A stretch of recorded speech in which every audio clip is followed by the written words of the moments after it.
stretch for the adductors, for tight hips. It's really good to incorporate into a movement flow, and this is what we call frog stretch. And there's a few different ways to go about this. This is just a little side note for y'all.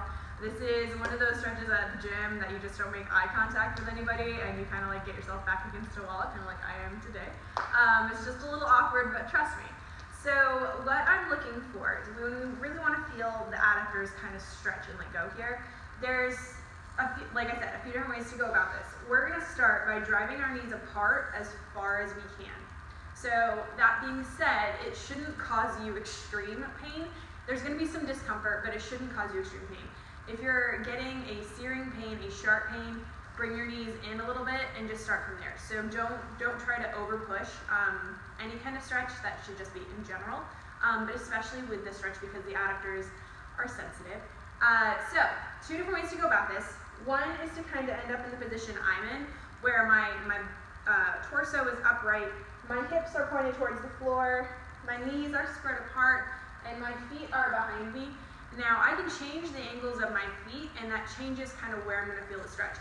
So if my feet are a little bit more out, kind of like I have them, I'm going to feel a little bit higher in the adductor. And if I point my feet down a little bit more, so they're more kind of in between my hips, I'm going to feel it a little bit deeper in the adductor. So go based off of kind of how you're feeling for the day. I'm going to start kind of middle of the road with my toes pointed towards the wall. And all I'm going to do is just hold this position. Now if you're feeling pretty good and we need to get a little bit more dynamic in there, we're going to start pulsing the hips back and forth. And I'm not going to make this fast, I'm not going to make it aggressive, but I want to get some movement into the adductor feel, and I can feel it here. So we're just going to do about 10 pulses, 10 pumps if you will, and on that 10th time, all I'm going to do is I'm just going to push back and I'm going to hold. I'm just going to count for about 10 seconds, so you can treat it kind of like a PNF stretch. Same idea, contract and relax, kind of. So after about 10 seconds of holding, I'm going to start pumping again, and this time when I pump, I want to try and get a little deeper. And then it's just rinse and repeat, y'all. So as soon as I get to that 10th pump, push back and hold, and so on and so forth. To make this a little bit more advanced, push your elbows on the floor, just like this, and again, bring those knees out a little bit wider. Same rules apply, 10 pumps, and then on the 10th one, sit back, breathe through the stretch for about 10 seconds, and then go back into your pumps again. And you can repeat this as many times as you need, honestly. There's, 3 to 4 times, again, depending on how tight you are, what your sport is, what the injury is.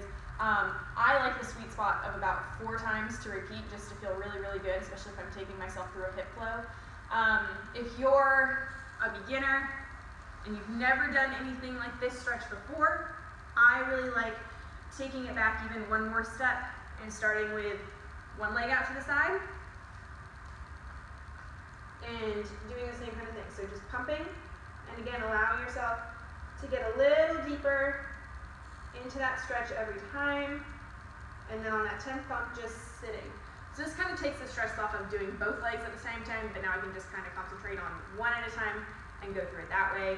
And again, there's different gradations to do this. Even if you feel like you're more advanced with this stretch, you can go back to this, this first form, do it this way, and instead of just kind of sitting back and being a little bit more passive through it, push your heel into the ground. So I take out the pump and I push this foot into the ground as hard as I can for about 10 seconds. And once that 10 seconds is up, I lift off the floor. Now you can see even my foot shaking a little bit, and that's okay, that's a good sign.